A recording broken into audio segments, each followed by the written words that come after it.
Not long ago, I was sitting with a few friends after an event when someone asked me a question. They said, Ronaldinho, who are the five players you love the most? I laughed for a second. That's a much easier question than asking me who the greatest players were. The greatest players can change depending on who you ask. The players you love, those are different.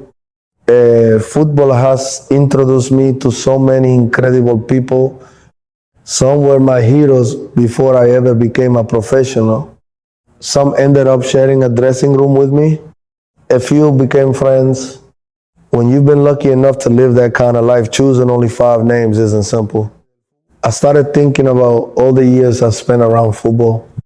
The first training sessions, the long bus rides, the nights before big matches, the celebrations after winning, the difficult days after losing.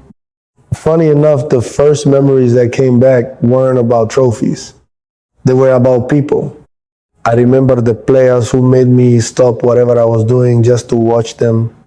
The ones who could make football look easy. The ones who play with a smile. The ones who reminded everyone that this game is supposed to be fun. I don't think I've ever judged players only by goals or medals.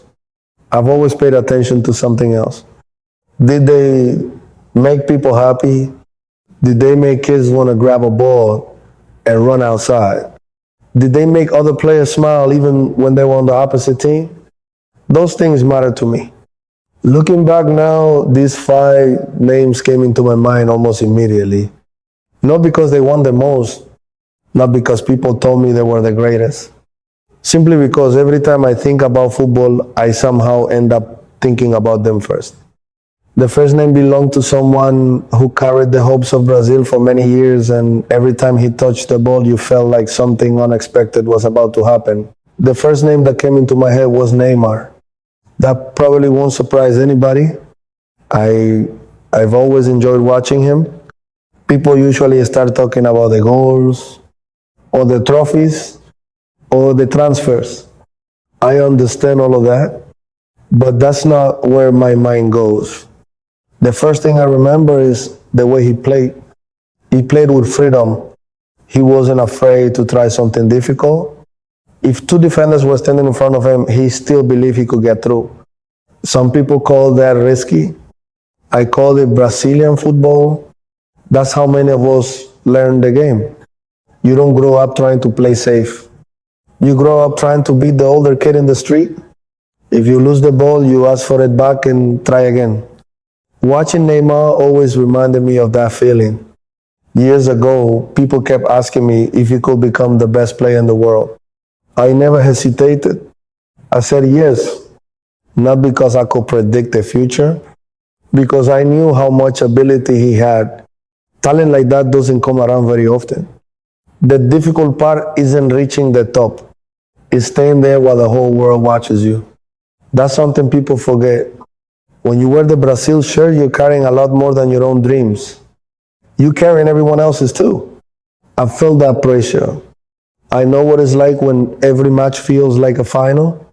Every touch is judged. Every mistake becomes a headline. Neymar lived with that for years. It isn't easy. What I always appreciated was that he never stopped trying to entertain people. Even after injuries, even after criticism, he still wanted the ball. He still wanted to take players on. He still wanted to create something special. That's a quality I never want football to lose. When I think about Brazilian players who made people smile, Neymar's face is always one of the first I remember. When I think about strikers, one face always comes back before the others. Ronaldo. For my generation, he wasn't just another great player. He was the player everybody wanted to watch. I remember sitting in front of the television as a kid. Every time he got the ball, he felt like something was about to happen, and he could beat the defenders with power. He could beat them with speed. Sometimes he didn't even need a dribble. One movement was enough. Later, football gave me something I never expected. I wasn't watching Ronaldo anymore. I was playing beside him. That's very different. Television shows you the goals. It doesn't show you the little things. It doesn't show you how calm somebody is before a big match, or how relaxed they can make the dressing room feel. Ronaldo was like that. He never needed to tell people how good he was.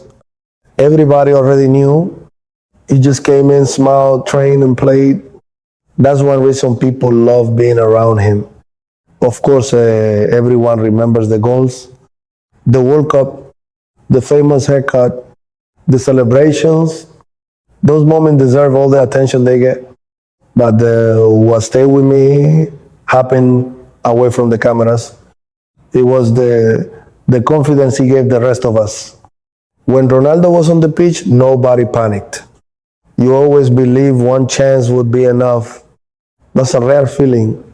Very few players can give a whole team that kind of confidence. Then there was everything he went through with the injuries. I don't think younger fans realize how serious they were. There were people who thought we'd never see the old Ronaldo again. He had all of it. Then he came back. He won another World Cup. He became the top scorer. He reminded everyone why they called him O Fenomeno. That wasn't just talent, that was determination. I learned a lot from watching him, not by listening to speeches, just by seeing the way he carried himself every day. Even now, when people ask me about the greatest number nines I've ever seen, I don't need much time to think. His name comes naturally. It always will. Barcelona gave me one of the happiest years of my life. It also gave me the chance to meet a young boy named Leo Messi. The first time I saw him, he didn't say very much. He was quiet. He kept to himself. If you didn't watch training, you probably wouldn't notice him. Then the ball reached his feet. Everything changed. You could see it immediately. He wasn't trying to impress anybody. He just played. He'd glide past defenders like they weren't there. Sometimes we stop training for a second and just laugh. Not because he was trying to be funny, because some of the things he did didn't seem normal. People ask me if I knew he would become the best player in the world. I don't know if anyone can honestly predict something like that, but I knew he was special. Everybody in that dressing room knew. It wasn't something you had to explain. You only had to watch him for 10 minutes. One memory always comes back. His first goal for Barcelona. I chipped the ball over the defense. Leo timed his run perfectly. He lifted it over the goalkeeper. The stadium celebrated. We all celebrated. At the time, it was just another goal. Looking back now, it feels much bigger than that. It was the beginning of an incredible story. Years passed. The goals kept coming. The records kept growing. The trophies filled the cabinet. None of that surprised me. What impressed me most was that he never stopped playing the same way. Success changes a lot of people. Pressure changes even more. Leo still wanted the ball. He still wanted to dribble. He still played with the same freedom I saw when he was a teenager. That's much harder than people think. I'm happy people remember the trophies we won together. But when I think about Leo, that's not the first picture that comes into my mind. I remember the kid at training, the quiet kid who let the football do all the talking. I'm grateful I was there to see the beginning of that journey. Long before I became a professional, there was one player I could never stop watching. Diego Maradona. It didn't matter where you lived. If you loved football, you knew his name. In Brazil, people argue about him all the time. Some talked about the goals. Some talked about the World Cup. Others talked about everything that happened away from football. But whenever somebody put a ball at his feet, all of those conversations disappeared. You just watched. That's what I remember most. He had a way of making defenders look uncomfortable. Not because he was the biggest or the fastest. He simply saw the game differently. Sometimes it looked like everybody else was reacting while he already knew what would happen next. I always admired players who weren't afraid to take responsibility, and Maradona wanted the ball, especially when the match became difficult. Some players hide in those moments. He seemed to enjoy them. That says a lot about a person. Growing up in Brazil, we were taught to play with imagination. People wanted to be entertained. They wanted to leave the stadium talking about one move they had never seen before. Maradona understood that he never looked like someone trying to avoid mistakes. He looked like someone trying to create memories. I think that's one reason so many children wanted to copy him, not because they expected to become Diego Maradona, because he made football look like the most enjoyable game in the world. Years later, I had the chance to meet him. That was a special moment for me. When you're young, heroes only exist on television. Then one day you shaking their hand, it was always warm with me. He spoke kindly about my football. Those words meant a lot because they came from someone I had admired for years. People will always compare Brazil and Argentina. That's part of football. It always has been. But admiration is something different. When you love the game, you learn to appreciate greatness, wherever it comes from. Whenever I think about players who change football with their imagination, Diego is one of the very first faces I see. If you've grown up in Brazil, you probably already know who the last name is. There was never really another choice for me. Pele, before I ever dreamed of becoming a footballer, I already knew who he was. Every Brazilian child does. You hear his name long before you understand how difficult this game really is. Your parents talk about him. Your grandparents tell stories about him. His goals become part of your childhood even if you never watched them live. As I got older, I watched more and more of his matches. The older I became, the more I understood something. People weren't only talking about a great player. They were talking about someone who changed what football meant to Brazil. He gave people hope. He gave them pride. He made children believe that someone from our country could become the best in the world. That's a legacy that's impossible to measure. People can count goals. They can count trophies. They can count World Cups. Some things can be counted.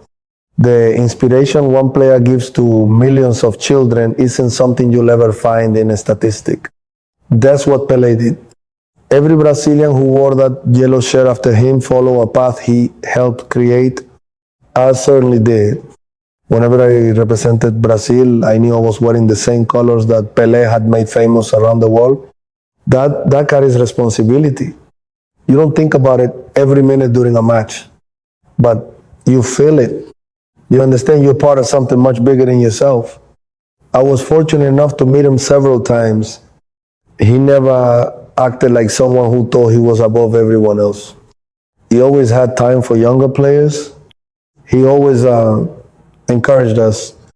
Coming from Pelé, those words meant everything. Looking back now, I realize this list was never really about choosing the best footballers. It was about the people who shaped the way I saw the game. Neymar reminded me to keep playing without fear. Ronaldo showed me what confidence looks like. Leo showed me that talent can stay humble. Maradona reminded me that imagination belongs in football.